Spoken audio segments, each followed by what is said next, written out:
podcast doesn't exist. Welcome to episode 6. A lot of tits and a lot of ass to cover today. I'm looking at the notes, and the first 15 minutes of this is really all about butt and a little bit of tits mixed in. First of all, we got Big Dumper. Cal Raleigh hitting 3 homers in 3 games. Cal Raleigh, otherwise known as Big Dumper. If you're not familiar with Cal Raleigh, back in 2020, he had a teammate notice he had a massive ass. So we started calling him the Big Dumper. And golly, pull a picture up, Mitch. It's already up?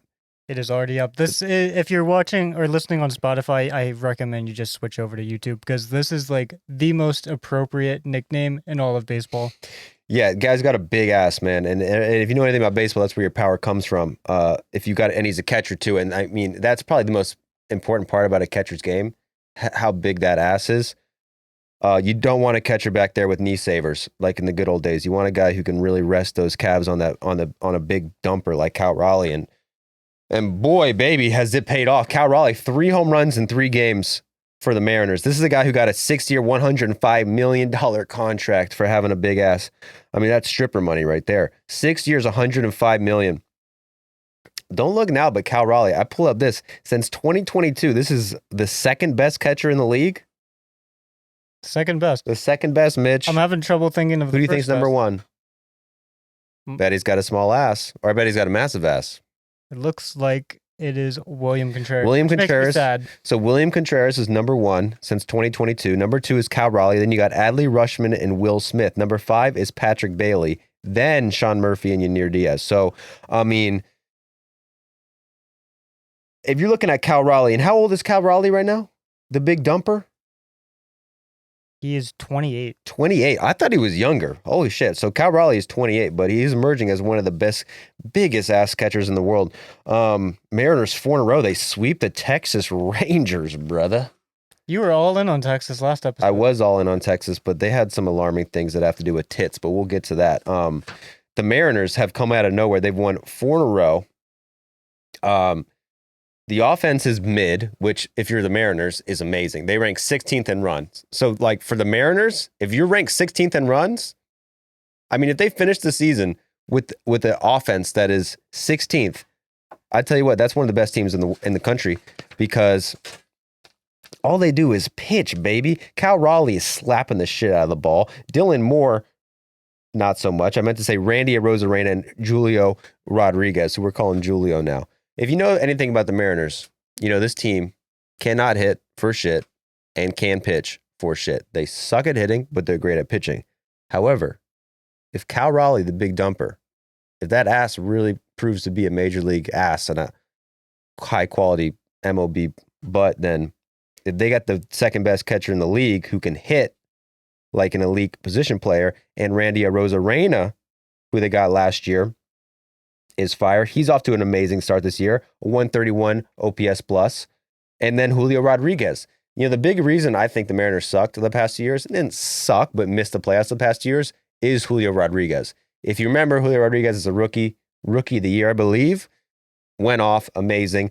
His second year, he sucked for like half the year. If you look at his stats, very good stats his second year, but it was basically 1 month where he had Barry Bonds, Babe Ruth combined month, went nuclear.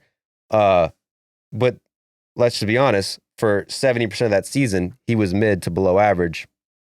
Last year, about an average hitter. But if Julio Rodriguez is going to be this good, and the Mariners pitchers are that good, Mitch. World Series. I think the funny thing about the Mariners, they have a new hitting coach. He's very familiar to us. He was the Braves' former hitting coach. The Mariners cannot hit for average. They have 8 players with averages under 220. They're 25th in the league in average, but they're hitting bombs. They're 6th in homers.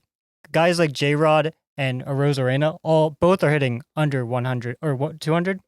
They're both just hitting bombs and taking walks. It's all about bombs. And there are rumors that the mound is crooked, and that's why it's so hard to hit in Seattle, which is good for the pitchers because their pitchers have come on strong. Brian Wu had an amazing start the other day and got fucking woo. Well, that clip, I didn't even. Brian Wu had a fire ass outing and just fucking primal screamed for the last out. He wooed on their ass. So give it up for the Rangers. No, don't give it up for the Rangers. Give it up for the Mariners for sweeping the Rangers. And then this is where we go to tits, okay? Because if you didn't watched this offseason, the Rangers, through New Era, released a hat that said Texas, but they released in the middle of Texas, they put their logo, which is a T. So it really spells titas, which is another word for tits. Am I correct? That is correct. In Spanish? Mitchell, you know Spanish. I definitely don't. But Well, yeah. can we get a guy who knows Spanish? Jack, what about you? Jack? You're from Florida. Sí, un poquito, pero es malo. Oh my gosh, mucho tits, man. So titas confirmed spells tits, right? And this hat went viral, but they Tatas. took it off. They took it off the internet because you're not allowed to sell a hat that says boobs if you're MLB, right? However, guess who got one? Drake. Drake got the Texas Rangers tits hat, right? And if you know anything about Drake, not only is he an alleged pedophile according to Kendrick, we won't go there, but he is known for cursing teams. He likes every team, but if you put the freaking hat on, he jinxes the team. So as soon as I saw Drake in a Texas Rangers hat, I was on Drake curse watch. Now, right after he wore that hat, Rangers win 5 in a row. You think, damn, the Rangers did it. They just reversed the Drake curse, which is impossible. No one's been able to do it. The Rangers reversed the Drake curse. Hold up, because since then, they've lost 5 out of their last 6. So they're 6-6 since the Drake hat. And that makes you a little worried if you're the Rangers. Because you thought you curved the Drake curse, then you went into the big dumper, and then the Drake curse is back on. They're 6-6, so we're going to have to see. Do you have anything on the Rangers? It's their offense that's really struggling. I have Corey Seager on my fantasy team. I thought he was going to lights out. He's like the worst player I have in fantasy. Marcus Semien has also sucked so far this year. So these are like your 2-star guys, and they haven't really done much for you. Yeah, that's the $500 million infield who right now are combining for a negative 0.1 WAR. Not good. We'll see where that goes. Kumar Rocker also 7.94 ERA. That hurts. DeGrom struggling, dude. DeGrom, man, I watched his outing. He's getting hit hard, and bro, that velocity has dropped. And DeGrom in his prime was the best pitcher ever, obviously, but he was throwing like 94 mile per hour sliders. That slider now is about 88, which is still pretty good if you look at average, but a Jacob DeGrom slider going 88. Yeah, so it's not peak Jacob DeGrom, as a lot of people were kind of hoping for or expecting. Eovaldi, I think Eovaldi struggled today a little bit, so we'll see where he's at. Leiter's been good, but Leiter went down with the blister, so we'll see. Now that we're going to have to rely on Patrick Corbin, who, if you know anything about Patrick Corbin, you don't want to rely on Patrick Corbin. Highest ERA in the league, like 4 years in a row. He's like the last guy you want as a team to stay healthy. You just hope like maybe we can pay him, he gets injured, and then we can get someone else. He has been like the most durable pitcher in baseball over the last 5 years. He pitches. And he cannot get out. He's going to get his innings, and he's going to give up home runs. But yeah, we're on with Rangers. Like, I was high in the Rangers, but now I see Drake's wearing the hats and the tits hat and the tits connection with the hat with the Drake curse. It's suspect. Now, this goes into our next topic, which is there's another hat that's gained some momentum on social media, and that is the Kike Hernandez Butthole Whisperer hat. All right, this is a hat that is, like I said, the Butthole Whisperer hat. It's basically a skull with his face right in a butthole, okay? So Kike Hernandez has basically put himself on the map saying he eats ass, right? He's walking on the Dodgers plane with this Butthole Whisperer hat. The Dodgers social media team takes a picture of him, but they blur the hat, okay? They blur the hat. Some people say that's censorship. Some people say that's, communist China, Soviet Union shit. I'm not saying it. Some people are saying that. Kike Hernandez called him out. Quote, "I feel disrespected that my hat got photoshopped." Okay, so there's a little fun exchange between Kike and the Dodgers social media game about the Butthole Whisperer hat, okay? You can get the Butthole Whisperer hat on rustylids.com if you want to look like Kike Hernandez. But this is where it gets scary. Since the Butthole Whisperer hat picture, the Dodgers are 19th in WRC+. They're 24th in runs scored, 26th in on-base percentage. What's their record? Now they have lost 3 straight series. They've won 3 out of the 9 games that they've played. Oh my God. There's 3-6, lost 3 straight series to the Phillies, which is a good team, but then they lose to the Nats. Then they come home and lose to the Cubs. 3 in a row. And Kike Hernandez, this is where it gets really scary because he's the guy we're talking about here with the butthole hat. He's batting .095 since the butthole picture. The pitching gets even worse. They have the worst ERA in the league. They have they're walking guys like crazy. They're 28th in walks per 9 and 26th in WAR. Woo! So the butthole, I mean, the question is like, are they getting punished for censoring the hat or wearing the hat? Because that's a different type of angle, kind of what your temperament is. Personally, I think, the hat's not very family friendly. Kike Hernandez, I know you're a fun guy, dude, but, the butthole hat's pretty intense, dude. I mean. But I think it really fell off the wagon when the Dodgers decided to censor it.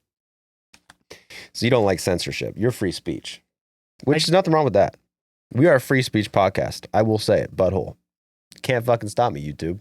Channel's not even monetized yet, so we don't have anything to worry about. But to be fair to the Dodgers, those numbers, those ERA stats are skewed by that one game. That is 16-0 to the Cubs. When the fuck was the last time the Dodgers lost 16 runs? The last time I found was 2001. 2001. It's been a while. I also thought with the pitching numbers, I was like, oh, this is Mickey Rojas's fault. Your boy, Mickey Rojas. Like, he's skewing all the numbers, but like, only 6 of their pitchers have ERAs under 540. Mm-hmm. Everyone else, there are 10 other pitchers, and they all have ERAs over 540. So they're kind of cursed as a team. Yeah. So, I mean, if you look at the Dodgers starting staff as a whole, they're 11th in ERA right now, but they are 28th in WHIP, and they're walking guys more than anybody. And this is a team that we just already considered the best pitching staff of all time going into the season. A lot of those walks have to do with Roki, and funny enough, Roki did start that game where they lost 16-0, but it wasn't really his fault. Roki has become like the most interesting pitcher of baseball for me. Like, I find myself like, I'm in the car, like, oh, Roki's about to start. I'm like checking the stats. Like, what's he going to do? Like, every start is like must see because I feel like this guy, I mean, Roki's a guy where he's been told he needs Tommy John, didn't get Tommy John. If he has 4 bad starts in a row, the Dodgers are just going to give him Tommy John. It feels like he's pitching to avoid Tommy John and pitching to get the entire country off his ass and stop calling him like a crybaby. But he comes out and has a pretty solid start on paper. Do you have his line? I should have had his line pulled up, but he gives up 1 run. He pitches 5 innings, I believe. I think that's the deepest he ever went into a game. Yeah, it's his first time he went 5 innings. On the broadcast, when he started on the 5th inning, they were like, he's never recorded an out in the 5th inning before. And then he got an out, got another out, and then they're like, oh, he's never had more than 80 pitches before. Yeah. So he had 2 benchmarks. So he hit 81 pitches. He only walked 2 guys in the start, which is good. He gave up 4 hits. Only 3 strikeouts in 5 innings, though, man. And Roki, what was his strikeout per 9 in Japan? Like, this guy struck out 19 batters in a fucking game, struck out 13 in a row. And I want to say his K per 9 right now is 7.9. Yeah, and when he was in Japan last year, he had a 10.5, and that was low for him. So that was his lowest probably of his career, was a 10.5. In America so far, it is a 7.9. He has a 3.28 ERA, which is good. However, I mean, if you looked at his whip, his peripherals, it is not looking good. I mean, yesterday he gives up 1 run in 5 innings, which is really good on paper, but he loaded the bases with 1 out, gave up a fucking screaming line drive right to the guy playing at second base, perfectly positioned, then gives up a bomb to Michael Busch, right? Yeah. And Pages saves his life, bro. Like, he is walking on a tightrope like none other. And if you look back to his other start against the Phillies before this, which was also a positive sign, if you look at it, it was the same thing. He was taken out of the game with 2 guys on base. The reliever comes in and cleans it up for him. But, like, he is pretty close to having, like, an 11 ERA right now. And I want to say if he had an 11 ERA right now, we may be looking at a Tommy John surgery. Not to say I'm done with Roki. I'm not saying that, because this is what I think with Roki. Roki's averaging his fastball right now. Yesterday, he was averaging 97, okay? 97 miles per hour. In Japan, he probably averaged around 99, 100. Like, he was reaching 100. He can't hit 100 anymore.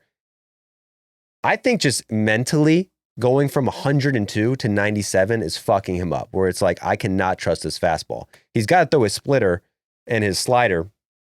I believe he's only got 3 pitches He's got to rely on that. And his splitter is fucking nasty. It's probably one of the best pitches in MLB. But if you're only throwing the splitter, which is a pitch that isn't going to be in the strike zone, you can't really throw it in the strike zone. It's going to be going below the strike zone. He's going to throw in the splitter and he's throwing the slider, which is supposed to be going out of the strike zone. But if you can only rely on those two pitches, you're throwing a lot of pitches out of the strike zone and you're walking a lot of guys. I think he's scared to throw the fastball because it's 97, and that's why he's walking everybody. No, Now- I pulled up his Savant page. His stuff is nasty. I saw his splitter against Swanson yesterday. Mm-hmm. Devastating stuff. So I'm shocked to see that his chase rate is in the 7th percentile. Yeah. Like I know he's walking a bunch of guys. I know he's not in the zone a lot, but the playbook for other hitting, like the other team, is just don't swing. Yeah, because wait for the fastball. I feel like he's not, but it's still 97. I feel like once he gets confidence in that pitch, I mean, the averaging a 97 mile per hour fastball, even in MLB, that's like top. That's like 90th percentile. There's not a lot of starters averaging 97. How many do you think there are? I mean, overall, his fastball's in the 90th percentile, and that's including a bunch of relievers who throw like 100. So I can't imagine there are that many. I'm going to look right now. Yeah. I think once he starts relying on that pitch, he'll be good. It's just a matter of like, I don't think he trusts it. But shout out to the Cubs for beating the Dodgers 2 out of 3. Cubs are looking good. The Cubs have the best offense in baseball. If you trust the run stat. That I was shocked when I pulled that. I think I would have come up with like 5 other teams for runs, but the Cubs are on top. I mean, yeah, who's doing it for the Cubs? It's Seiya Suzuki who's the hottest of them all. And Seiya's out hitting, it's not Seiya, but Seiya is out hitting Shohei. But Kyle Tucker is the guy, leads the league in hits, leads the league in runs, leads the league in fucking games. That doesn't matter. Total bases, runs, and hits for Kyle Tucker. Don't you think that the Astros wish they still had him? Probably until this week. Then they went home and Isaac Paredes actually used the Crawford box 3 times. So And then I think they're okay. So do you know how good Isaac Paredes was before this weekend? I think right now his WRC plus is like 140, and so that's all. So he's killing homers. it. And that's all just That's 3 homers. got to be all homers. And all 3 of them were pulled into the Crawford boxes. One of them was the far end of the Crawford boxes, but it was still a Crawford box homer. Okay, so the Houston Astros might be the smartest team of all time right now. Because they trade the best hitter in the world. Okay, Kyle Tucker, there's not anyone hitting better than Kyle Tucker, probably a few guys, but Kyle Tucker is hitting better than anybody in MLB. You trade the best hitter in MLB for Isaac Paredes, who, mid, and you're still looking pretty good. Like Isaac Paredes is killing it just because he's in a stadium that has a short left field. Yeah, going into this weekend, his WRC plus was 83. There you go. He gets 3 home games, and now it's up to 147. So there you go, bro. I mean, they get this guy because he only hits fly balls to left field, and their stadium is the easiest park in the world to hit a fly ball home run to left field. And now his WRC plus goes from 83 to 140 in one series because he was at home and he hit 3 fly balls to left field. His first homer was literally off the pole. Boom, Isaac Paredes. Shout out to him. Shout out to speaking of left field, Jose Altuve. Love him playing left field. Don't hate on Altuve. He looked bad in spring training, but that's because it's hard to field in spring training. As you can see, if you watch the games in the Rays Stadium, no one catches fly balls there. But there's another catch that everyone's talking about. Mike Trout almost got his arm ripped off. Poor Mike Trout. This guy's been battling injuries for 5 straight seasons. Can't stay on the field. We'll say, you know what, Mike Trout? We'll put you in right field, man. You'll be safe. You're in the corner. No one really hits it to right field. Do you remember Little League? We put all the bad players in right field. We're going to put you in right field just to hide you so you can stay healthy. Goes out to catch a ball and gets his fucking arm ripped off by this guy. I mean, this guy, go back to the World Series of last year. This guy basically fucking assaults Mike Trout. He jumps into the stands. This guy with his son catches at the same time and just strips it from him like Mike Trout's playing for the Eagles. Bam, right out of his glove. And let me tell you right now, this is 100% legal in baseball. This guy made the play of the year. Okay. And if you look at him right now being like super scared, I mean, no one looked more scared after making a great play than this guy. Like the shock on his face. What did I just do? Am I going to get kicked out? Am I going to get arrested? He's never been in this situation before. He's never been on the biggest stage. And now he is an MLB playing right field, playing defense for the fucking Astros. This guy is the Astros' 10th defender. They need to put him in that same seat every single game because this is the play of the year. I think he should be the first guest on this podcast, to be totally honest. I would love to have him on. I bet he has a lot of good things to say. But fuck.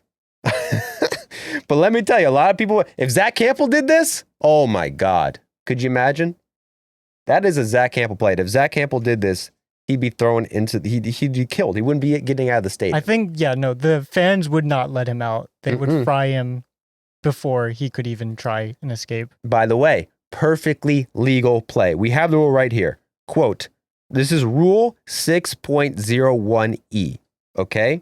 No interference shall be allowed when a fielder reaches over a fence, railing, rope, or into a stand to catch a ball. He does at his own risk. Now, this is something you need to know as a fan, all right? As fans, we have rights. This is fan rights. If a player reaches into your zone, you have free reign to do whatever the fuck you want to them. You can punch them in the face, you get that ball out, you rip their glove off. As long as you don't reach over that rail, you can do whatever you want. I mean, you could bring some, I don't know what depending on the stadium, you could bring in some weapons, maybe, hit them with the cat eyes or whatever, some brass knuckles. But if he's in your area, you can get in there and try to rip it out. This guy does it perfectly. I mean, this guy, he gets the ball first. Mike Trout gets it in his glove, and this guy does not let go. He rips this shit out, dude. Fuck your wrist, Mike Trout. It's my ball. And then immediately he tries to give it back to him. He takes the ball out of Mike Trout's glove, realizes, I might have done a bad thing. I might have done. Oh, sorry. Here you go. Back. And then, oh my God, they're getting mad at him. But listen, dude, you have nothing to be ashamed of. You made the play of the year. That's fan of the year. No glove. No glove. And after the game, he says, you know why he did it? He was protecting his son. And I don't know. I'm looking at his son right now. This does not look like a son who needs to be protected. He looks pretty badass, this kid. It's not like the kid Hampel saved the other day. This kid is ready to roll. I mean, this kid's going to be playing right field eventually for the Astros. But holy shit, man. And you know what? It was good to see after this game because Mike Trout, he immediately says sorry to Mike Trout. And Mike Trout says, you know what, brother? I'm a class act. I know I'm in the heat of the moment. He gives him the hand. It's all good, bro. You're playing defense for your squad. You got to do what you got to do. After the game, he meets him, gives him a bunch of autograph stuff. This guy gives the quote. I mean, this guy is probably 20 years older than Mike Trout and is acting like he's meeting God. He's like, Mr. Trout, sir, you did so good. Where was this game? Houston. Okay. I was wondering why he was in fucking flip-flops. He's got a nice fit, man. This guy has a great vibe. And I think he needs to be their 10th defender. I'm just shocked that, that's the outcome. You get in Mike Trout's way. He's not even, at the home stadium, right? Mike Trout's an away player. This is an Astros fan. He gets in the way. Mike Trout's kind of pissed. He goes, oh, sorry. And then Trout goes, hey, you wanna come back to the clubhouse after the game?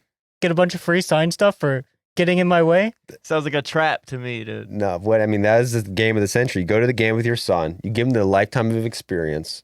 You catch a ball. You steal it from Mike Trout, one of the greatest players of all time.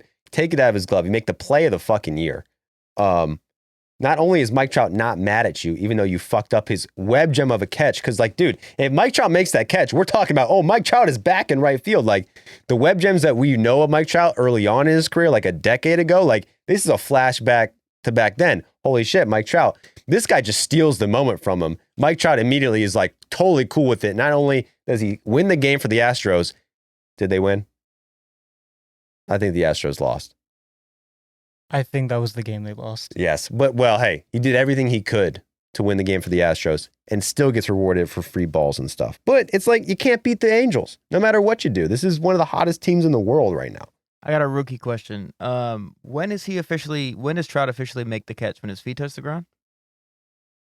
When his feet touch the ground? Sincerely, I just don't know. When the ball's in the glove, you got to secure it. I don't know what the specific rule. You got to control it for, I don't know. Yeah, you just have to, the feet don't matter. This isn't like cricket or any, football. Like, you just have to catch it.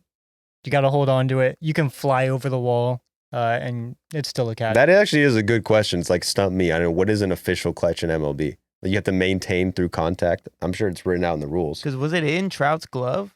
So it touched the fan first, and that's why the Angels never even bothered challenging it. But yeah, I mean, what is a catch? I'm telling you right now, if that guy lets go of the ball, Mike Trout lands in fair territory with the ball in his glove, they're going to call that a catch. And maybe they review it and reverse it if it touched his hand first by a centimeter. But I mean, that guy wrangled it out of his glove. It was an amazing play. But as we saw, even with the amazing play, the Angels still win, and the Angels stay hot. Okay, this team is also a one-dimensional team. All they do is hit fucking bombs, all right? They're first in the league in home runs. Who had that coming in the year? I like triple checked the stat. I was like, there's no way the Angels have more homers than anyone else in baseball. Okay, so there's 19 players in MLB right now with 5 home runs. Very few players have 5 home runs this early in the season. 4 of the 19 players with home runs are on the Angels. Mike Trout leads the league, 6 home runs. Taylor Ward, 6 home runs. Logan O'Hoppe, 6 home runs. Right? Trout has 6. Ward, O'Hoppe have 5. And Paris. Paris has 4, and Soler has 4. So Trout leads the league with 5. Tied for second is Taylor Ward, Logan O'Hoppe. I didn't think you had Paris them. have 5. I missed it. Okay. And what's Paris' first name? Kyron. Kyron Paris. He has been probably the best rookie in baseball, too. Is he a highly touted prospect? I've never heard of this guy. I'd never heard of him before this year. So Paris coming in strong. 5 home runs in his first 2 weeks of MLB. There you go. And then you don't forget about Solar Power down there with 4 home runs himself, dude. Yeah, so Paris is 5th in MLB in WAR. Holy moly. Coming into the season, Baseball Reference, under like prospect rankings, he has one thing. It's 2023 futures game. He's not even like a top 100 prospect. He's only 23. So I'm surprised that he didn't have any like prospect rankings, but yeah, he's just off to an incredible hot start. That we all know that's the Angels strategy. You get a guy who's in the minor leagues, just put him in the major leagues. Who cares? Yeah, they don't have enough time, I guess, to become prospects. We drafted you 2 months ago. Oh, he's hitting like close to 250 in minors. He's probably ready. Fucking bring him up. Better than Yon Moncada or fucking whoever else is playing. Nolan Chanel. Chanel? How do you say his name? Shanwell. I'm never really good with names if you know me, but Shanwell, that one's going to fuck me up. This guy doesn't hit bombs, but he hits well. I like him because of his standing. Yeah, no, training. Every time I see his name, I wonder if he followed through on his standing like exercises over the off season. So if you guys are trying to get in shape, you're trying to get, maybe you're trained to be a major leaguer in high school, you're trying to make the high school team, you're playing slow pitch softball. If you want to get better at baseball, you can take this tip from Nolan Chanel. Last offseason, he decided, you know what, I'm going to do prepare for the season. I'm just not going to sit down. So all offseason, he just challenged himself to sit down as little as possible. 8 standing up. Or was the only time he ever sat down was when he ate? I think he gave himself 15 minutes and no more to sit down and eat. So he sat down 15 minutes a day, but for the other 23 hours and 45 minutes, other than when he was sleeping, which I'm sure was a solid 8 hours, he was just standing. So he stood up all off season. I believe last year he struggled after standing the entire winter, but now he's hitting well. So maybe you guys try that. Just try to stand as much as you can. So the Angels are doing great. The only thing bad about the Angels is their bullpen, which is crazy because Kenley Jansen still hasn't given up a run yet. They have like 3 decent starters, and if they can go from starter to Jansen, they're good. They're set. But if they can't go from starter to Jansen, it's an automatic L. Yeah, so they're last in ERA, last in WHIP, last in hits per 9 as relief pitchers, while having a closer who hasn't given up a run, which let me tell you is rare. That means everyone else in that team is not getting outs. And their fucking fire breather, Ben Joyce, is hurt. And he wasn't good before he got hurt either. Which sucks because he throws 119 miles per hour. But it's better than the Red Sox. Because this time last week, we were fucking sucking the Red Sox off, dude. Oh, they're so good. They just crushed the Rangers by like 16. Oh, no, it was the Cardinals by 16. Since then, they are 1-5, bro. And it's not really about being 1-5. Is that you lose 3 of those games to your rival, division rival, the Blue Jays. I think they are now 2-5. They Oh, did get that win today, They squeaked one out against the White Sox, but which that was they shaky. almost blew. So they had a terrible series against the Blue Jays where they won 3, they lost 3 out of 4, but Red Sox faithful were on their ass. Like, what happened to the boys? I mean, this time last week, they had Williard Abreu, who led the league in every single category, going off. Kristen Campbell had a 215 WRC plus, going off, batting 364. Bregman was batting 341, going off. Devers came out of nowhere, went from striking out like 16 out of his 19 plate appearances to having a fucking 140 WRC plus. Now, if you look at it, since then, they only have 2 players batting over league average. They've totally fallen off a cliff. They lost 3 out of 4 to the Blue Jays, gave up the division lead, and then their announcer makes the quote of all quotes.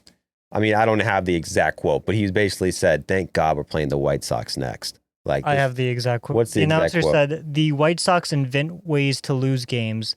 Then the other announcer said, "The trip to Chicago could be coming at the perfect time." So they're like, you know what? We lost 3 out of 4 to the division rival, gave up first place, but guess what? We get to play the White Sox next, so it doesn't even matter. They go to Chicago, get stomped the first 2 games to the White Sox. Worst team ever. They lose 2 to the White Sox, Sox on Sox crime. And then in the last game, they actually end up winning this game, but Garrett Crochet, he has a revenge game. All right, he's a former White Sox pitcher. They just signed him to a massive deal. He throws 8 innings, no-hit innings. Well, it took it into the 8th inning. Red Sox up 2-0, gives up a run. Does he give a run or give up a couple hits? They take him out. Now the Red Sox are like 1 hit away from blowing this game to the White Sox. This guy scorches a ball that would have tied the game or given the White Sox the lead. It's fouled by an inch. He ends up striking out, and the Red Sox, save it. So the Red Sox, when it's all said and done, after this terrible week they just had, they kind of salvaged it. Winning that game against the White Sox, as crazy as that is to sound, you would have liked to sweep them or win 2 out of 3, and then you would have been in a better position. But now the Red Sox, they're only a game and a half. So, hey, tough week for the Sox, but it could be worse. You could be the Orioles, because they just got kissed on. You ever get kissed on? Usually you get kissed on, it's like a good thing, but the Orioles just got kissed on by a player who just blew a kiss right in their face and said, "Fuck you." Struck him out and said, "Fuck you." This is Jeff Hoffman for the Blue Jays. All right, if you don't know Jeff Hoffman, I don't blame you, but Jeff Hoffman is coming off 2 amazing seasons for the Phillies, right? This is a reliever, okay? He was never really good. Jeff Hoffman actually started off as a starter in Colorado, and if you know anything about being a starter in Colorado, you're basically destined to suck. All right, he had a 4.8 ERA in his first season, and that was as good as he ever got. So, and that was 6 games. He never had an ERA below 4.5. For 6 seasons, never had an ERA for 4.5. Moved to the bullpen in Cincinnati, had a pretty good year, and then in 2023 went to the Phillies. Remember 2023, Jeff Hoffman dominated for the Phillies. I think people saw Jeff Hoffman dominating in the bullpen and were like, all right, cool, Jeff Hoffman, never really heard this guy, it's kind of suspect. Comes back in 2024, dominates for the Phillies again. Over the past 2 years, this is the 4th best reliever in the league. So he's the 4th best reliever in the league over 2 years. He's a free agent. He's going to get some money, right? So he's going to sign a deal with Baltimore. Baltimore's ready to say, Jeff Hoffman, you're our guy. Dude, we love you. We love your shit. You're a great reliever. You belong in Baltimore. We're going to give you the deal that you've always dreamed of. Come to Baltimore, be a part of something special. Then they look at his physical and they realize, this guy doesn't have a shoulder. They said, bro, you're hurt. You're washed. Your shoulder sucks. They look at the x-ray. Ew, your shoulder's gross, dude. No one's ever going to want you, bro. No one likes you, all right? So they say, fuck Jeff Hoffman. We're not going to sign him. We're going to sign somebody else, Andrew Kittredge. All right. So now we see it play out. The Orioles are in a series with the Blue Jays. What happens? They're in a back and forth game, going back and forth. The Blue Jays get up big early on, blow the lead. The Orioles come back strong. And in the bottom of the 9th, it's tied 6-6. Who comes in the game? Jeff motherfucking Hoffman. And guess what? He's got a little chip on his shoulder because the Orioles just said he was washed and his shoulder was going to fall off. Now he's facing you motherfuckers. He strikes out 2 in the 9th to take it in the extras, right? Stays in the game. They said, not only are you our reliever, we trust your arm so much, we're going to put you in for 2 innings. Comes up with a 1-run lead, gets a ground out, then strikes out 2 guys to save the game with extra runnings rule. Then blows a kiss right in the Orioles' face just to fucking rub it in on them, dude. I love that fucking animosity in April.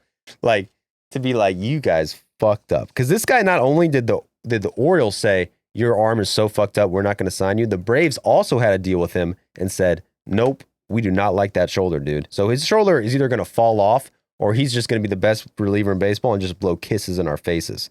What makes it even worse is the Orioles didn't sign this guy, and instead they signed Andrew Kittredge for $10 million. Kittredge hurt his knee and he can't pitch. So that sucks, man. That's why you don't look at medicals, bro. You can't trust doctors in this day and age. Now the Orioles, they really wish they had a better reliever. Actually, funny enough, the Orioles is actually the only thing they do good so far this season. I bet that the Orioles, though, were looking at him as a starter. The Braves are doing the same thing. Really? Yeah. So Hoffman wanted to pull the Ronaldo Lopez. Lopez had been a reliever for like 8 years. The Braves signed him. They turned him into a starter. He makes the All-Star game. Hoffman was kind of doing the same thing. And I think the Braves especially were going to go with that same game plan. But when the medicals came back and the shoulder was an issue, they were like, there's no way this guy can be a starter. But the Orioles were like, we'll take you. You'll be a reliever still, but we'll pay you $33 million. Yeah, $33 million is a lot for a reliever. And the Orioles could very much use a good starter. Oh, my God. Yeah, the Orioles are last in starting pitching, which isn't very surprising if you look at their starters. I mean, they have Suganu, who's pitched well. I mean, we hyped him up early on as the best pitcher in Japan. That looks like it's a good deal. It also, who's their other guy? Where is he? Zach Eflin's hurt now? Eflin. No, he's hurt. Oh, Zach Eflin just went down. That is even worse, bro. Oh, my God. Prayers if you're an Orioles fan right now. Yeah. The same high school. Jack went to his high Florida boy. So Eflin's right lat strain goes on injured list. Eflin was like the one guy, an amazing signing. He's pitched very well from the Orioles, but now they don't have Eflin. I mean, this is already the worst starting pitching staff in baseball, and they just lost their number 1 guy. Holy moly, man. So we warned you coming in the season, Orioles fans. It's looking a little shaky. So, I mean, now they don't have Eflin. They're rocking with Dean Kramer, who's got an 8 ERA, 8.16 ERA, has given up more hits than anyone in baseball, has given up more earned runs than anyone in baseball. The only guy he's tied with earned runs allowed is also on the Orioles. That's Charlie Morton. Charlie Morton, great guy, great career, but holy shit, man, 41 years old. Looks like the wheels are coming off. I mean, we watched him with the Braves.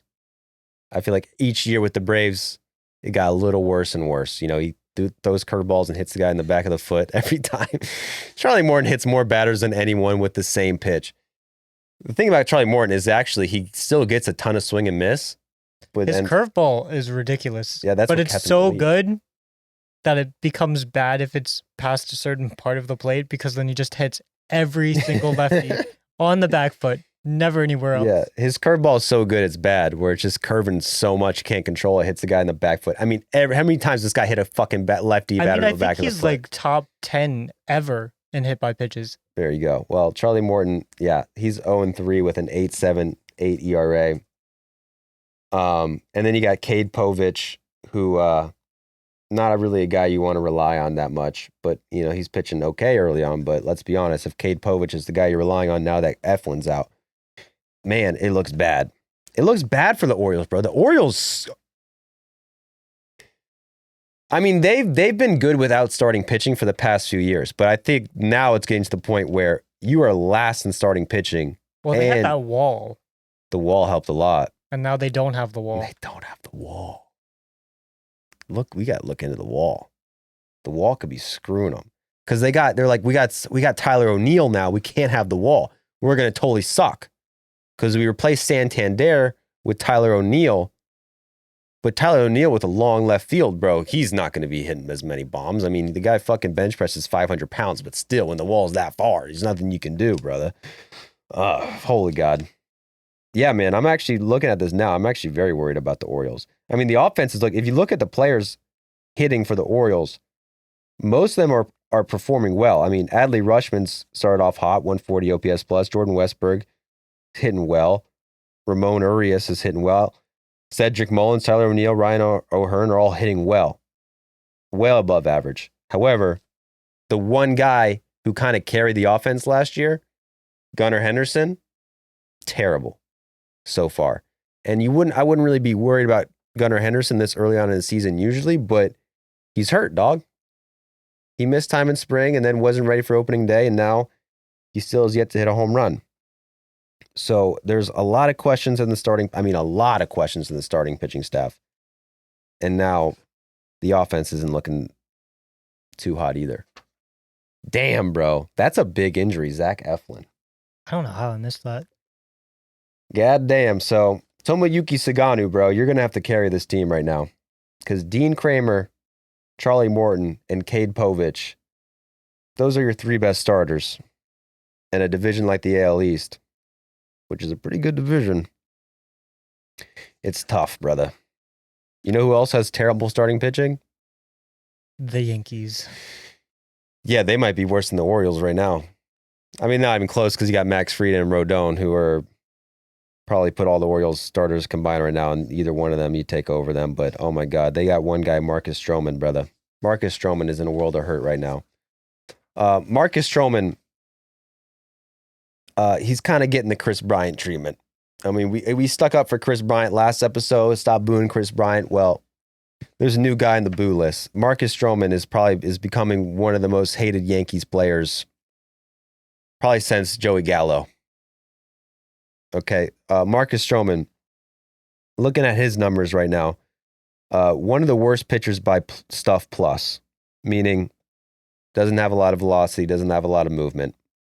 We're saying the peripherals, the way his pitches move, they're easy to hit. One of the worst in the league, okay? In 2023, so his sinker went from being the 8th best sinker in the league in 2023. Last year, it was the 10th worst sinker in the league. He's lost 2 miles per hour on his sinker since 2023. He's lost 1.9 inches of vertical movement on his sinker since 2003. Since June 1st, 2024, no pitcher has thrown at least 90 innings and has had a worse ERA than Marcus Stroman, 6.27. So this guy's lost 2 miles per hour on his sinker since 2023, and he was never a guy who was throwing gas. Like, he's not like he had velocity to lose. I believe, what was he averaging, like 92? When you say he's lost 2 miles, I'm like, is he throwing an 84-mile-an-hour sinker now? Yeah. He was never throwing hard.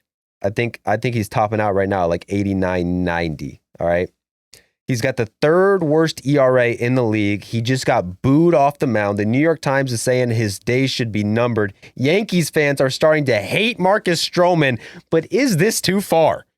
Are people hating Marcus Stroman for no reason? Does Marcus Stroman deserve this treatment? Is Marcus Stroman being scapegoated by a bitch-ass media market, the New York Yankees, which we know skews people, makes them look bad when they're not? Name a player who got treated poorly by the New York media and didn't deserve it. Mitchell doesn't know ball. We exposed him. You can't think of one? Reggie Jackson. Dave Winfield. Hated so much that George Steinbrenner was willing to get banned from baseball. Yeah, and there's a theme there. Marcus Stroman might be the next one, if you believe him. I mean, a lot of people think he is being treated poorly. A lot of people fucking hate his guts. We'll let you decide. So basically, if you guys don't know or if you forgot, he pissed off a lot of people, a lot of Yankees people specifically, by showing up late for spring training this year. He then told the media he was a starter and would not pitch out of the bullpen. So he essentially got to spring training a couple days late. People were saying, where's Marcus Stroman? When he got there, he goes to his interviews. Marcus Stroman was supposed to be probably the 6th starter. I mean, he ended last season in the bullpen. So the plan for the Yankees was probably, if no one gets hurt, to be in the bullpen. He basically squashed that immediately and was like, I'm not coming out of the bullpen under any circumstance. I will be a starter. I am a starter. because he's been a starter his whole career. This was the number one starter for the Blue Jays, 2-time All-Star, got Cy Young votes. He dominated for Team USA, led them to the WBC championship. He's a fucking American hero, Mitchell. You remember that, 2017? How sick was Marcus Stroman in 2017? You don't remember that? God, you fucking scumbag. Mitchell, we're exposing Mitchell this episode. 2017 World Baseball Classic. This was Captain America. I think he started 3 games for us. He, in the final against Puerto Rico, I think he had a no-hitter into the 6th on a pitch count. So, I mean, Marcus Stroman was probably the most valuable player on Team USA to get us that dub, and he was like a star back then. Now, this is, what is this? That's 8 years ago at this point, but he was very young, 2017. But just 2 years ago, this guy was an all-star for the Cubs. So, after 2023, he's a free agent. The Yankees give him a 2-year, $37 million contract. First 2 months of the season looked amazing. 10th best ERA in the year. 10th best ERA in the league last year. First 2 months of the season with the Yankees looks great. If you look into his deeper stats, it was a little suspect. He had a high FIP. And basically that's what happened. After 2 months, Marcus Stroman, he struggled. All right. He struggled. He was the sixth worst qualified starter in the league last year. Okay. And that's after having the 10th best ERA in the league after 2 months. By the time it was all said and done, he was the 6th worst qualified starter. All right. By the end of the year, the Yankees put him in the bullpen. He was left off the first round playoff roster. He was on the team, but didn't pitch a single inning in the ALCS or the World Series. So this is after the World Series last year. Marcus Stroman was basically AWOL. Like, you didn't see him. He was on the roster for the last 2 rounds. I was confused as a fan. Like, the Yankees were throwing a lot of bullpen pitchers. I mean, anytime you're in the playoffs like that, it's all hands on deck. It felt like Marcus Stroman was good enough to get at least 1 inning. They were like, we'd rather have Nestor Cortez, who hasn't pitched in a month, face Freddie Freeman. Yeah. Versus a guy who has pitched more recently. Yeah. Yeah, they put, and the question was, were we going to put Nestor or Tim Hill? I guess they didn't want to put a righty against Freeman. But still, I mean, even in that situation, there's 100 situations. They did not trust Marcus Stroman because I'm guessing they saw these, deeper stats with his stuff is just diminishing. His second half numbers were some of the worst in the league. And they were just like, we can't touch this guy in the playoffs. We'll put him on the roster. If we get blown out, we'll put him in to be like the long man. But they essentially lost complete faith in Marcus Stroman. And then this offseason, they signed Max Fried. So he was kind of already out of the rotation in the playoffs. They add another number 1 starter. So now it looks like Stroman's basically the 6th starter, probably a bullpen pitcher. They also spent all offseason. Once they signed Max Fried, they spent the entire offseason trying to trade Stroman, but no one would trade for Stroman, probably because of his contract. And we'll get into his contract. This is another wrinkle in the story, all right? So Stroman signed for 2 years, $37 million, basically $18 million a year, which is a lot of money for anybody. But if you're getting paid $18 million a year, you need to be a starter. However, he has a clause in his contract. If he throws 140 innings this season, the Yankees have to pay him $18 million next season. If he doesn't pitch 140 innings this season, he's a free agent, and the Yankees don't have to pay him. The Yankees do not want to have to pay this guy $18 million. All right? We all know that. They tried their fucking hardest to trade this guy. No one would take his contract. They didn't get a deal worked out. He's 35. His velocity is down. He's been the 6th worst qualified starter since last season. The Yankees don't see him as a starter. The last thing they want to do is let this guy throw 140 innings on a bad team, and then they're contractually obligated to give him $18 million next year when they'd probably pay $9 million to get him off the team next year if these numbers keep going. However, a deal's a deal, Mitch. And if you're Stroman, you were told, if I pitch 140 innings, I'm getting $18 million next year. I think going into spring training, he realized writings on the wall. There's no way these motherfuckers are going to let me pitch 140 innings. Doesn't matter if I'm the 4th, 5th best starter on the team. They rather put in fucking JT Brubaker in there or Carlos Carrasco get shelled for 140 innings than have me do it and be better but then they owe me $18 million last year. So he shows up to spring training 2 days late, tells the media he's a starter, and will not pitch out of the bullpen. This pissed off some people, but a lot of people defended him.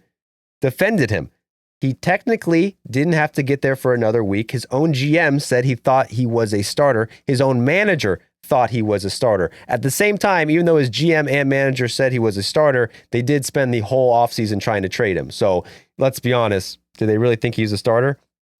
Not on their team. Yeah. It's like Brian Cashman comes out. You know what? Stroman's right. He is a starter. They're calling every single team. He's a starter.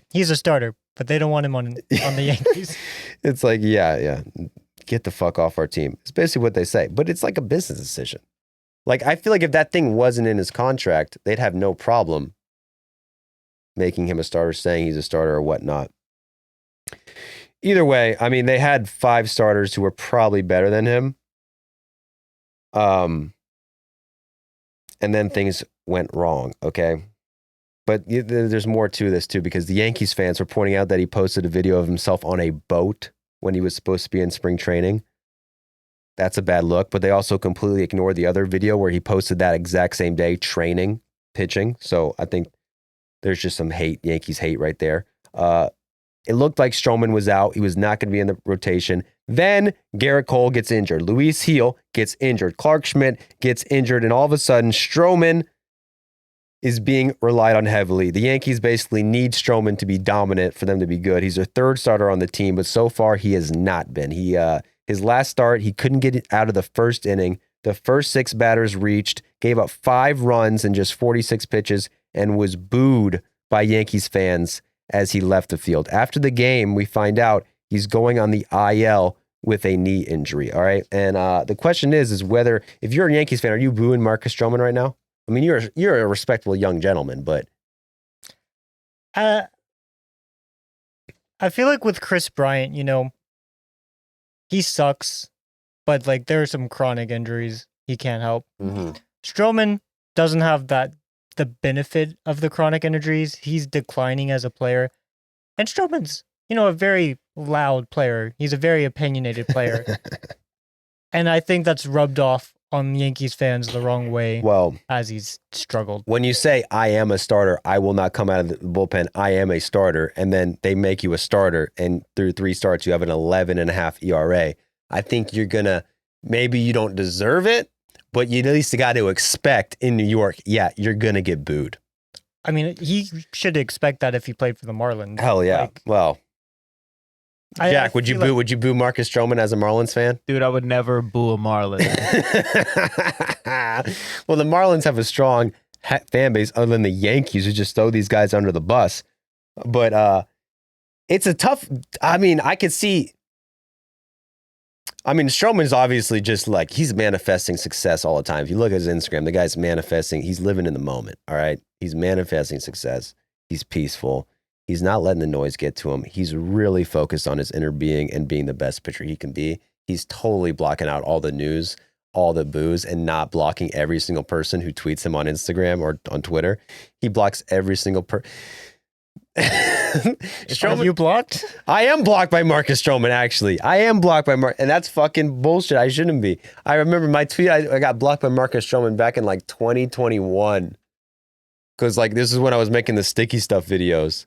And I just saw a clip of him like using like pine tar in a game. And I was like, Marcus Stroman using pine tar. Not even calling him out like Marcus Stroman's a piece of shit. I was basically saying like, look, this is how people use pine tar. It's not a bad deal. This was even before the crackdown.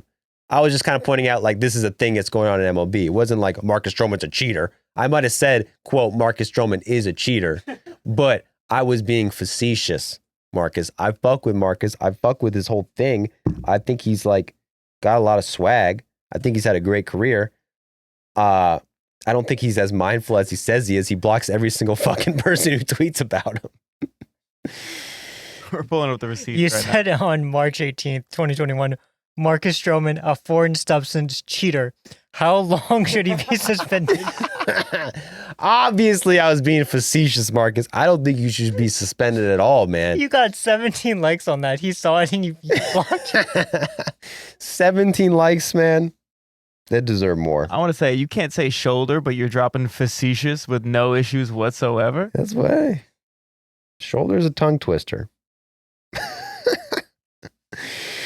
But yeah, I mean now Marcus Stroman, whether you like it or not, to me he's must-watch baseball. Like this guy, I mean, he's at a crossroad in his career. Like you can see the numbers go down, velocity's going down, but he's not that far from an all-star season. Now I will say that 2023, he was not good in the second half. So he's about, I mean, what is it, 2 years straight of below average pitching? I mean, the first half of last year he was good though. Stroman's going to be that guy who's going to get a spot start in September, and he's going to throw a no-hitter. You think so? And that's going to be like the last great thing he does. But he's going to do it. He's got to be. Yeah. I mean, the no-hitter might be tough at this point. But he pitches a lot of contact. He can get that low pitch count. 85 pitch, no-hitter. 85 pitch. He's 24 groundouts to the shortstop. Also, the thing is, he is a durable guy. Like, I don't think he's gotten injured in a while. Like, he's a durable pitcher. He sat out all of 2020, but still was like leading the league over the past 5 or 6 years in innings pitched. And I think that's what the Yankees like got him to do. It's like, we're not getting Marcus Stroman to be, the game 1, game 2, game 3, even game 4 starter in the playoffs. Like he's kind of an innings eater throughout a whole season. He's a good guy to have on your team. He's going to stay healthy. He's better than calling a guy up from the minors, right? The problem is that Marcus Stroman himself obviously believes in him fucking self. He's got a big, I want to say ego because it seems like it's a diss. I'm not saying it like a diss, but he's got confidence, right? He wants to be a star. He was a star. He's a great pitcher. I don't think he wants to be a fucking reliever or a guy who's like just an afterthought. Like when he didn't, I mean, he said it himself. I'll be honest. Like when he didn't pitch in the playoffs, he didn't say one thing about it. And he said in this spring training, in the playoffs, I will come out of the pen no matter what. I don't care. Like I'll do it. But I don't think he wants that role. And I think that's the role the Yankees see him as. And if they don't let him pitch 140 innings, he's going to be pissed. So yeah, does he deserve to get booed? Probably kind of. But only because he said he's a starter and then he's a starter and he sucks at starting. Now, if he starts pitching good, which he can, it's 3 starts, you got to reverse the boo. Marcus Stroman's the guy. Because Marcus Stroman, the Yankees right now, really fucking need Marcus Stroman better than anybody. I mean, who are the Yankees throwing out right now? The Yankees got Max Fried, who's had an amazing start to the season. But other than Max Fried, I mean, it is looking rough. I mean, Cookie Carrasco in 2025 is a rough look. Yeah, Carlos Carrasco. I mean, we were talking about Marcus Stroman's like dip in like velocity and movement and stuff. I think Carrasco's is probably a lot worse from his peak. I mean, the Yankees have 2 of the 5 worst starters in the sports in terms of stuff plus. That's Stroman and Carlos Carrasco. They're throwing out Carlos Carrasco, Will Warren, who, if you know Will Warren, you're lying. You don't know Will Warren. Not a great pitcher. I shouldn't say that because I don't really know Will Warren, but, it's Will Warren. Carlos Rodon has started off the season terribly. It's basically just Max Fried at this point. All right. They're 29th in starters ERA. And it's looking bad. What are they since they're like, I mean, the Yankees got off to the hottest start you can have. I mean, everyone thought they were cheating. The first 3 games, they were blowing out the Brewers. And ever since then, they've not been good. Let me pull up the stats. They've only won 1 series, and it was against the Pirates. Doesn't count. If they didn't sweep them, that counts as a loss in my book. So they've lost series to the Giants. They've lost, I think, 3 out of 4 series since the opening one.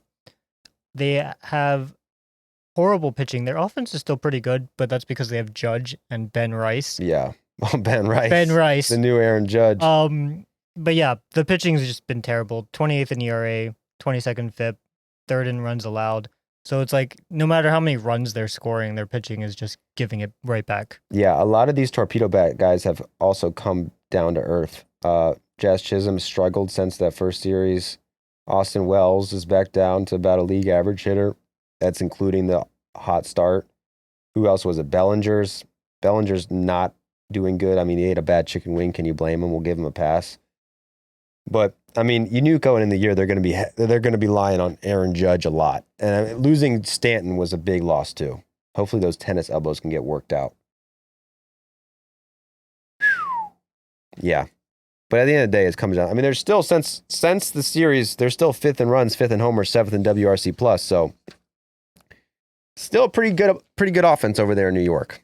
But when you can't pitch, doesn't matter. And also, Devin Williams, who reversed the beard, has given up more runs this year than he had all of last year.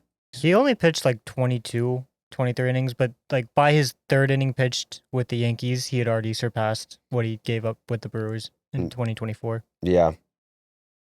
He'll be all right. I don't know about the Yankees, though, man, with these starters. I feel like coming into the season, everyone was complaining, oh, the Dodgers and the Yankees, it's just going to be Dodgers and Yankees in the World Series until eternity. What? And this is like proof that, baseball's a weird sport. Yeah, The Dodgers are struggling, the Yankees are struggling. I don't know who was that high on the Yankees. Once they lost Cole, I mean, that kind of just tells you how good the Yankees were. Because, I think the casual baseball fan. Yeah, if you're a casual. But fuck you, dude, if you're a casual, bro. Because they lost Garrett Cole, and immediately everyone was like, Yankees are going to suck this year. And it was like, that's one pitcher. Obviously, it's Garrett Cole, a great pitcher. But, I mean, it is one pitcher. You lose your one pitcher and your team sucks now. Like, were you really that good in the first place? The American League is kind of thin in general. So I still think the Yankees, and we all thought they would be a playoff team or should be a playoff team even without Garrett Cole. But now without Garrett Cole and without Marcus Stroman, you need Marcus Stroman, bro. You can't be giving up home runs to the grandson of the wind, dude. I think losing Stroman and losing Cole kind of even the weights. You lost Stroman and you lost Cole, bro. How you going to rebound? But Stroman will be back soon. It's just a nice little injury, knee injury. Apparently, it's like all the x-rays were negative. Like he's going to be returning in 15 days. Maybe get some velocity back, bro. He's a little banged up. I'm rooting for Stroman. Because I know his ass is going to just keep getting booed. Because he kind of did it to himself. I mean, the quotes, I'm a fucking starter. I'm a fucking candidate for that random no-hitter. Yeah, and then the Yankees fans have to be like, oh yeah, I always like Stroman. And they're going to remember the Stroman no-hitter. Yeah, that's what they did about Domingo Germán. Once he threw the perfect game, everyone in the Yankees loved that guy. Until like 2 weeks later. Yeah. I mean, that's the good thing about Stroman. No matter how bad you do, you won't I don't think he's going to go down as bad as Domingo Germán did. What's that guy up to? Rehab? Yeah, I don't think he's pitching. Well, we're praying for Domingo. And we're praying for Marcus Stroman. And the truth is, he just ran into the grandson of the wind. That's probably the most of it. I mean, Joo-Hoo Lee, brother. What, did I say his name wrong? Jung-Hoo Lee. I'm sorry, Jung. Joo-Hoo. Sorry, it's not Joo-Hoo. It's Jung-Hoo. But we don't call him that. We call him the grandson of the wind, which is probably the sickest nickname in baseball. I mean, do you know the origin of that? I mean, his dad was really fast in Korea. Was his dad the wind? His dad was the son of the wind. Oh, who is his dad? Who's his granddad? So, no. The dad is the OG of the nickname. And the wind is the dad. So his actual dad was the wind. Literally. Son of the wind. His dad's nickname was Son of the Wind because he was so fast. He was like the wind. So the wind birthed this guy's dad. And so Jung-Hoo Lee isn't even that fast, but like because he's the son of the wind, he gets the grandson. He's grandson of the wind because not only is the wind fucking fast, the wind also blows balls out of the park. And this guy's hitting 3 bombs in one series. Jung-Hoo Lee, bro, is, I think, just by the nature of Jung-Hoo Lee, his aura is one of the most electric players in baseball. He came out of Korea. Obviously, Korean players, they don't get the same allure as the Japanese players. KBO is kind of looked at as maybe a AA league where the NPB would be a AAA league. So when a guy comes out of Korea, there's not as much hype coming from him. But this guy signed like a massive, I wouldn't say massive, but a very big deal out of Korea. Probably the biggest Korean deal ever. Maybe Tanaka got more. Or probably Ryu. Tanaka's Japanese. Sorry, Ryu. I meant Ryu. But that was a long time ago. So 6 years, $113 million for this guy last year.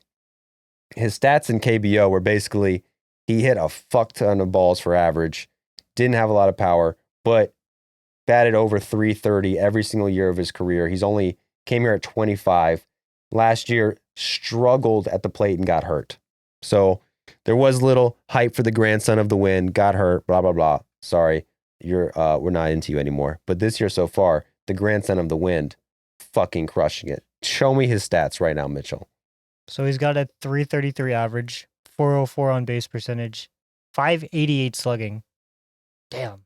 He's slugging. That's what gets me excited is the grandson of the wind, who's supposed to be a skinny, fast guy when you think of the name, is hitting fucking nukes.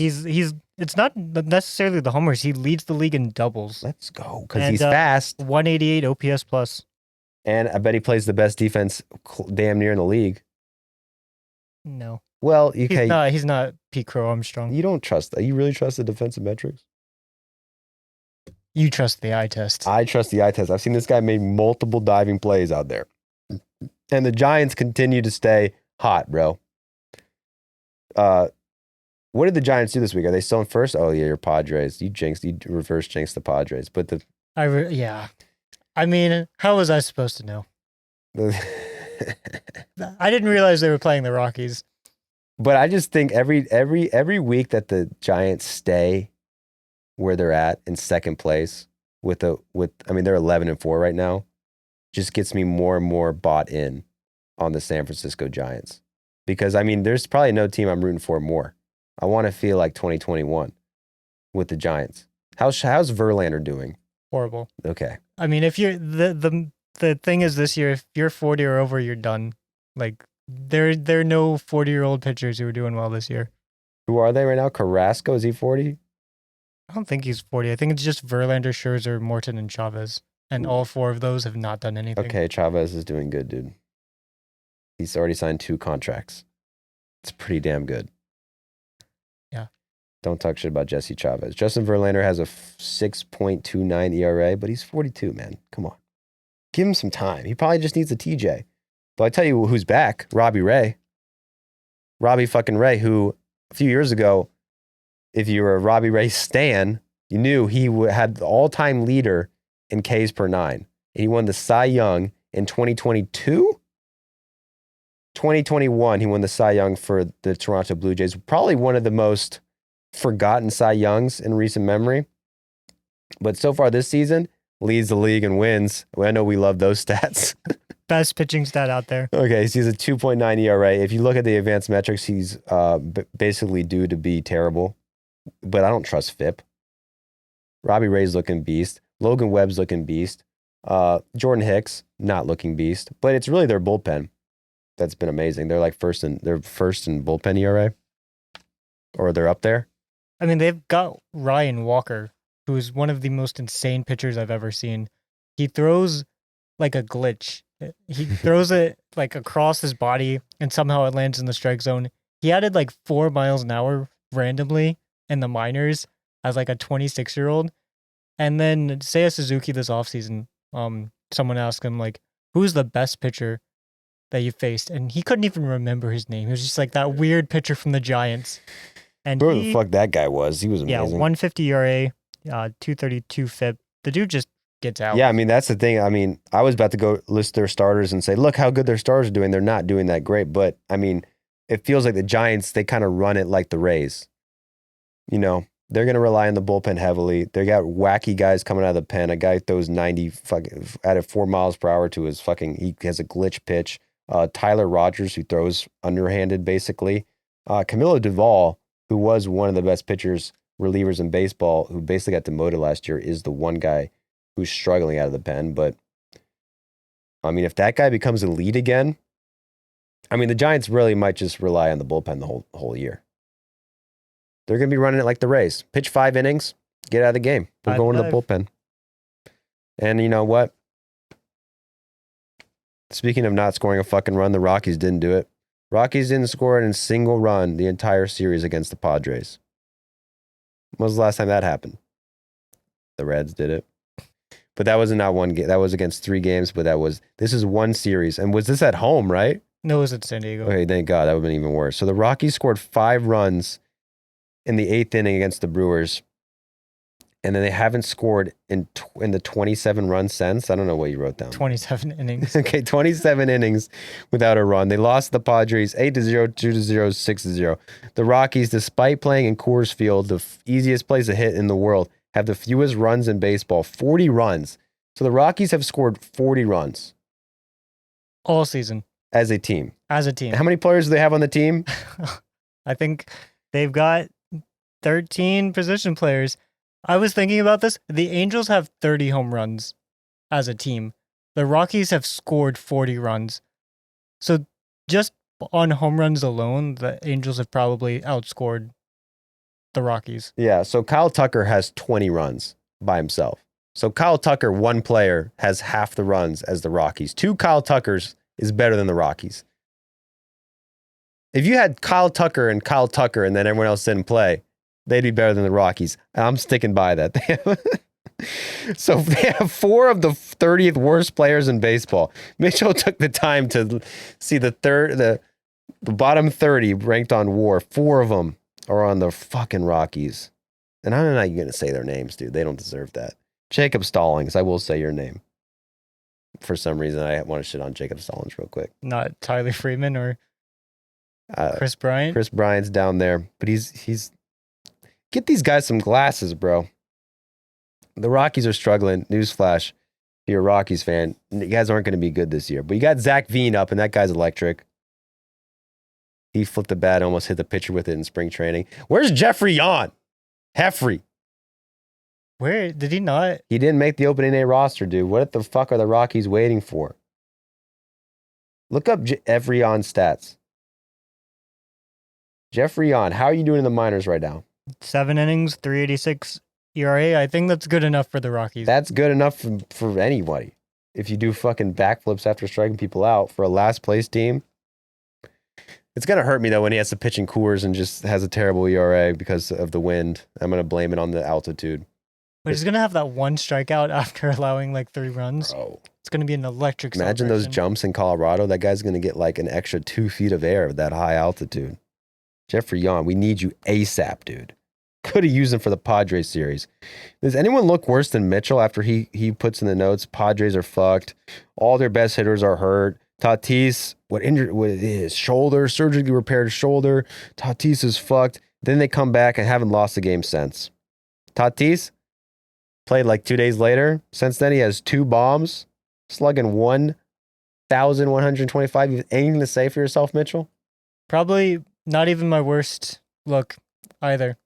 What's your worst look? I think it's the Braves are going to be good this year or something stupid like that. No, the Braves are going to be good this year. The Padres are also going to be good this year. It's 1A, 1B. It is kind of wild. I know they played the Rockies, but they literally did not have Tatis for like 2 games. Cronenworth hit the IL. They lost their 3 best hitters. Jackson Merrill's on the IL.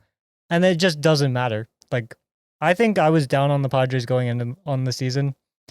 And man, I look so bad. Yeah, I mean, the thing is, people were down on the Padres because they didn't do anything in the offseason. But we've seen this happen. The Padres have probably had 2 or 3 off seasons where they did more than anybody and then sucked ass. Like, the Padres' problem has never been not having good enough players. It's having players who don't fucking hate each other in the clubhouse and are arguing and getting in fights. Seems like they're not getting in any fights right now because they're number 1 in the league in average. They're probably the best offense close to it, and relievers are killing it. Do you think injuries could maybe hurt the vibes? I mean, they got Jose Iglesias, is a famous vibes guy. They got Jason Hayward, who is known for being like an amazing clubhouse guy. They kind of just switched this strategy from getting the best players available for the most amount of money possible as just trying to get a couple vibes guys in there. And it's worked. I mean, every team needs a vibes guy. Martin Maldonado. Watching Martin Maldonado beat the Braves on opening week That fucking killed me. It should have just been a sign that the season wasn't going to go well. But yeah, Jose Iglesias, underrated. He might not even be good this year, but the vibes are just so good. Yeah, but then you'd also get a little worried. You get a vibes guy just because he's a vibes guy, and then you look and he's batting 100 in July, and you're like, we got to cut the vibes guy. You can't cut the vibes guy. So with the Braves in 21, they had 2 vibes guys. Sandoval and Heredia. They were able to trade one of the Vibes guys, and it was okay. But if you have one Vibes guy and you get rid of him, I mean, the Braves haven't done anything since Heredia went to Korea. That's true. Got rid of the Vibes guy. It wasn't Freddie Freeman, by the way. It was Heredia. It was Heredia. That was the problem. Did the Braves win a World Series before Heredia showed up? No. I haven't won one since either. So I'm gonna call the right now the Padres have two Vibes guys. Martin Maldonado. No. Martin Maldonado, not a Vibes guy. Jose Iglesias, Jason Hayward. They're very different types of Vibes guys. Like Jose Iglesias is fun, easygoing. Hayward's kind of like, sit down, young blood. I'm gonna tell you how it is. I'm gonna give you good advice. Calm, cool, collected leadership. Strong leadership. People respect him. He's fucking dope. They both might have terrible seasons. I think they might cut them both. But you can't get rid of both. You can't get... if I'm picking a Vibes guy that they're going to get rid of, that they can't afford to get rid of, it's going to be Hayward. Really? You can't get rid of a Latin pop star. You just can't. I can't do that to Hayward. The Dodgers could. Well, the Dodgers, yeah, they chose that's Mickey the Vargas. One, yeah, Mickey Rojas, not Mickey Vargas. Mickey Rojas as their Vibes guy over Hayward. That's the one team that can overcome not having a Vibes guy is the fucking Dodgers, who have a guy their Vibes guy has negative vibes. I mean, nothing pissed me off more than him coming into a blowout and pretending to be Roki Sasaki. Pissed me off. But then he gave up like 9 runs. Did that not help a little bit? I didn't watch that part. I said, dude, don't fucking do that. Because anything that guy does pisses me off. Mitch is our Vibes guy. Exactly. No, I'm pretty sure Jack is our Vibes guy. I have a famously terrible vibe. Yeah, Jack is not a Vibes guy. No one likes having him around. I mean, he fucked the sound up on episode 1. Did we forget? This is going to be the loudest episode yet. We're just going to be blaring so loud. Everything's going to be peaking. We're going to have to put a warning on the front. Yeah, Jack just takes that super personally. Like, you go, it's too low for you to eat this shit, motherfucker. It's going to go home tonight. Just dropping bombs in people's ears. You want to talk about some bad vibes? Actually, what would you put the Braves vibes at right now, Mitch? Every other day, I'm the happiest person alive. Bro. Every other day after that, I'm miserable. I mean, it is true. And I said it before, like, but I keep thinking this, like, dude, I swear, I checked the wild card standings. April 11th, I checked the wild card standings because it's just like, on April 11th, I had to check them, dude. I got to see where we're at. What are our playoff odds? Because I feel like we're always a couple games away from just being out of the playoffs, in my head, at least. I mean, them being bad has made the regular season, I mean, torturous, but also 120% more entertaining. I said this last year when the Braves started the season, and we started the season with like 99.6% chance to make the playoffs. And we started off pretty good last year, and we started struggling. I said 100 times on Baseball's Dead, like, it's not even fun to watch. Like, we know we're going to make the playoffs no matter what. Now, at the end, it did get kind of shaky. But like, it wasn't until literally like September and August and 7 injuries before I was like, oh shit, we might not make the playoffs. Like, this team has always been right for the past 5 years. They're going to be in the playoffs no matter what. We had the best offense in baseball in 2023. There's not even a point in watching these guys in a regular season. We lose 3 in a row in the Marlins in 2023. It's like, who cares? But now every single game, our season's on the line. I mean, we put the season on the fucking line against the Phillies, Mitch. Covered it last step. Won game 1, beautiful game. Blew game 2, tough game. Happens, Trey Turner got us. Game 3, we said it before the series, before the game. This game, if we lose it, division's over. Division's on the line. What happens? The Braves fucking suck.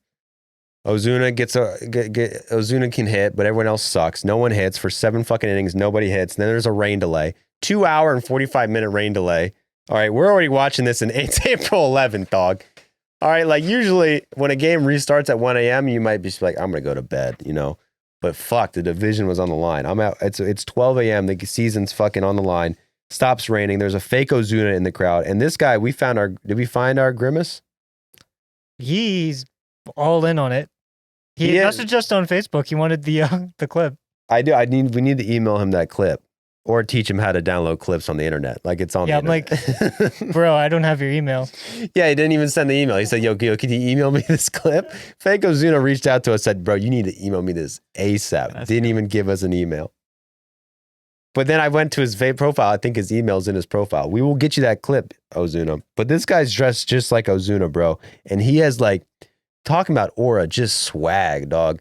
Like he caught a foul ball and he catches this foul ball, fake throws it like he's in the game, then gives it to a kid and then daps up this old man. And he daps up this old white dude and makes it as smooth as possible, which is hard because you know this guy doesn't know how to dap. But Ozuna has so much swag, he overcomes that lack of dap knowledge and just pulls it off, kills it.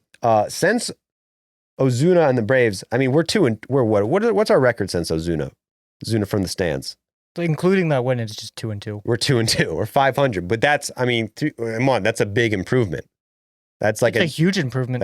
They finally won a game on the road. Hell yeah. They hadn't done. What about Ozuna himself in those few games? Well, I don't know if you watched today, but Ozuna might have been hurt. Fingers crossed. Yeah, Ozuna does look a little hurt right now, he had a bomb on Friday, I think. He's taking walks, getting hits. So Ozuna, ever since Ozuna from the Braves, from the bleachers showed up, is batting .462, 500 with a 1,000 slugging. All right, he had a walk-off home run. He's the only player in the Braves who can hit for shit. But they fucked us, Mitch, because we had to stay up until 1 a.m., then fly to Tampa Bay, and then we had to pitch Bryce Elder. What do you think's going to happen? You know? You got to give us a rest day. Like, we're trying to get hot, man. We just got our grimace in the stands. We go to Tampa, and we fucking lose game 1 to, who do we face? This Rays team, I feel like, is not good.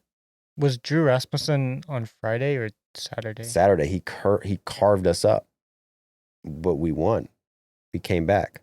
Taj Bradley then was. Oh, yeah, Taj Bradley. We had the bases loaded and like nobody out or 1 out. Only scored 1 run in the first. And that was basically, I mean, the team just can't hit with runners in scoring position, but don't you think that's a good sign? Like, if our team just can't hit with runners in scoring position, that means we're underachieving based on in the last week, timely hitting. So when I was doing the Red Sox research, I was looking at how well they've done since they played the Cardinals.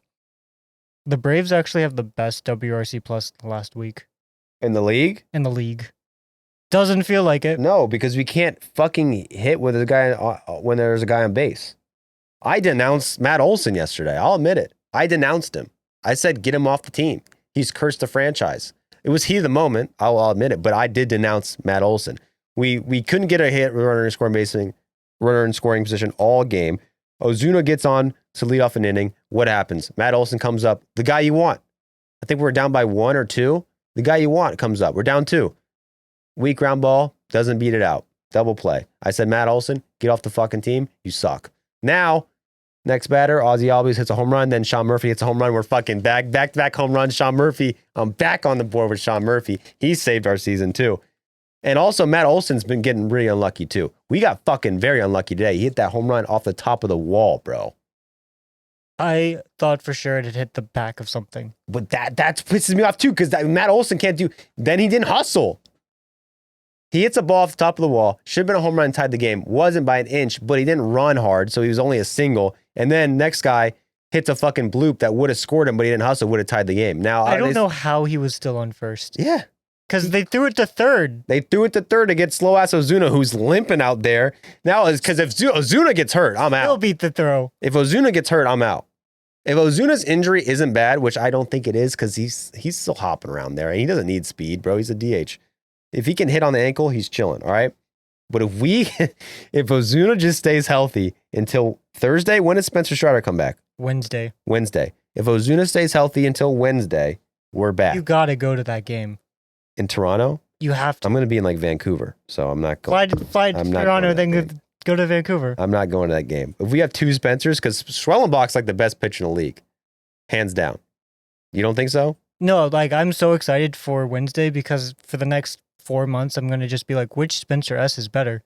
and Spencer Schwellenbach's going to pitch, I'm going to be like, it's Schwelly. Yeah. 100%. So Strider's going to pitch, I'm going to be like, Strider, 100%. So this guy has gone under the radar in terms of the league because the Braves have been, the narrative has just been how underachieving the Braves are. But their pitcher, Spencer Schwellenbach, leads the league in ERA. He has an 896 ERA plus, Mitchell. I think if he finishes the season like that, that's the best pitcher of all time, I'd say. Leads the league in WAR, already has 1.2 WAR. He's 25, came up last year, had an amazing debut season with a 3.3 ERA, and now he's getting better even this year. He's striking out a fuck ton of guys. He has 6 pitches. A year ago today, he was pitching in single A. He came in, he was drafted with 30 innings because he was actually a college shortstop. Ooh, DeGrom. He DeGrommed it.